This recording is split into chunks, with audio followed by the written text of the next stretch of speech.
Do I like plants? Yeah, yes is the answer. I guess I come from a mammalian life science background, where you have to warm up cells for them to live at 37 degrees for them to be alive. What's nice about plants is that they can exist at room temperature or lots of temperatures.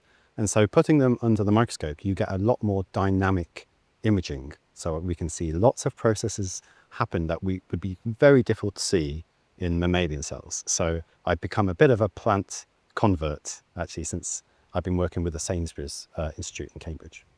I guess in the microscopy world, most things are revolve around mammalian cells. But there's so many interesting differences with plants that when you start looking at the organelles in particular, like we've been looking today with the students, they have many different Golgi bodies, whereas in mammalian cells, we generally have one per cell.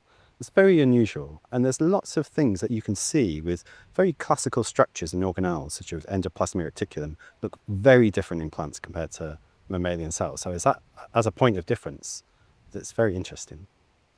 So my technical background is that I guess I'm a former scientist, I guess you could still say a scientist. We're still writing papers, it never sort of ends. So I did my PhD at UCL in neuroscience, and then did some postdoctoral research fellowships in Japan and then back in London, looking at voltage propagation along axons of mammalian neurons in the brain.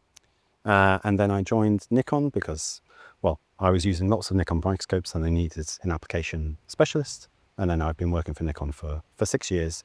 And that role is really to help scientists such as Alex and Joe, who are here to perform their research to the best of their ability using Nikon microscopes, but generally we try to add to the microscopy community in teaching and holding courses.